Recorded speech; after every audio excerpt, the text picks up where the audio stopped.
بسم اللہ الرحمن الرحیم۔ السلام علیکم۔ دنیا نامہ کے ساتھ میں ہوں شبان سفیر اور آپ دیکھ رہے ہیں دا نیوز کلکر۔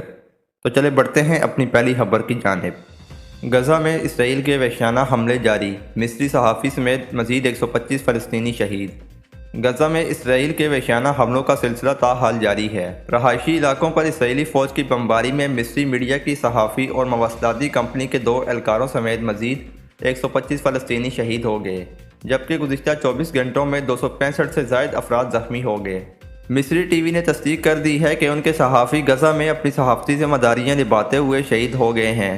مصری ٹی وی نے اپنے بیان میں انسانی حقوق اور صحافیوں کی عالمی تنظیموں سے اسرائیل کے خلاف کارروائی کا مطالبہ کرتے ہوئے الزام عائد کیا ہے کہ اسرائیلی فوج نے غزہ میں ٹارگٹ بنا کر شہید کیا ہے۔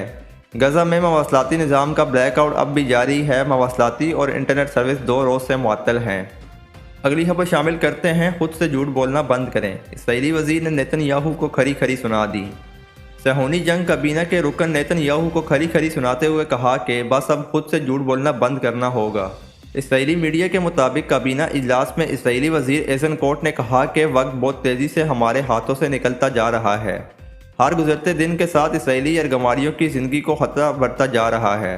انہوں نے کہا کہ بس ہو گیا، اب ہمیں خود سے جھوٹ بولنا بند کرنا ہوگا۔ یرغمالیوں کو چھڑوانے کے لیے ہمیں اپنی حکمت عملی تبدیل کرنا ہوگی۔ واضح رہے کہ اسرائیلی وزیر ایزنکوٹ کا بیٹا اور بھتیجا غزہ میں حماس کے خلاف لڑتے ہوئے ہلاک ہو گئے تھے۔ اگلی خبر کی جانب بڑھتے ہیں۔ امریکہ، کینیڈا اور برطانیہ میں شدید سردی، برفباری اور طوفانی بارشوں سے نظام زندگی مفلوج۔ امریکہ، کینیڈا اور برطانیہ میں شدید سردی کی لہر اور مختلف علاقوں میں شدید برفباری اور بارشوں سے نظام زندگی مفلوج ہو کر رہ گیا ہے۔ امریکی ریاستوں نیو یارک، نیو جرسی اور کینٹکی کٹ کے بعض علاقوں میں شدید برفباری اور طوفانی بارشوں کے بعد سردی کی شدت میں اضافہ ہو گیا۔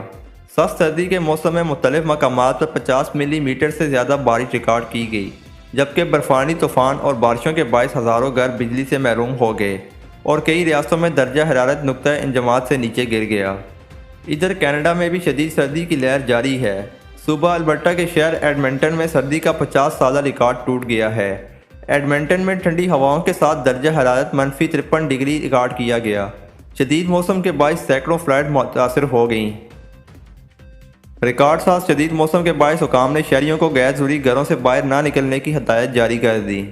اگلی خبر شامل کرتے ہیں۔ مالدیپ کے صدر نے بھارتی فوج کو ملک سے نکلنے کے لیے الٹیمیٹم دے دیا۔ بھارت اور مالدیپ کے تعلقات میں کشیدگی پائی جا رہی ہے اور مالدیپ کے صدر محمد معیزو نے بھارت کو اپنی فوجیں مالدیپ سے نکالنے کا الٹیمیٹم دے دیا ہے۔ غیر ملکی خبر ایجنسی کے مطابق مالدیپ نے کہا کہ بھارت مالدیپ کے علاقے سے بھارتی فوجیوں کو 15 مارچ تک واپس بلا لے۔ مالدیپ کے صدر محمد معیزو کے سیکرٹری کا کہنا ہے کہ صدر محمد معیزو کی پالیسی کے تحت بھارتی فوجی مالدیپ میں نہیں رہ سکتے۔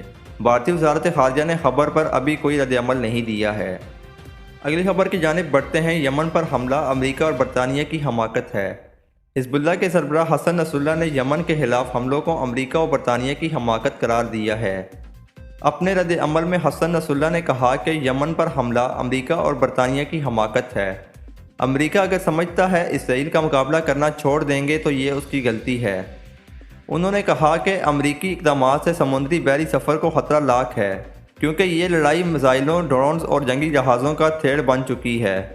فلسطینیوں کے ساتھ اظہار یکجہتی کے لیے تناؤ والے اس بحری علاقے میں حوثی باغیوں کی جانب سے عالمی تجارتی جہازوں پر میزائل اور ڈرون حملوں کی وجہ سے جہاز رانی کمپنیوں کو اپنا راستہ تبدیل کرنا پڑا تھا۔ امریکہ نے دسمبر کے اوائل میں بحر احمر کے لیے ایک کثیر القومی بحری ٹاسک فورس بھی قائم کی ہے۔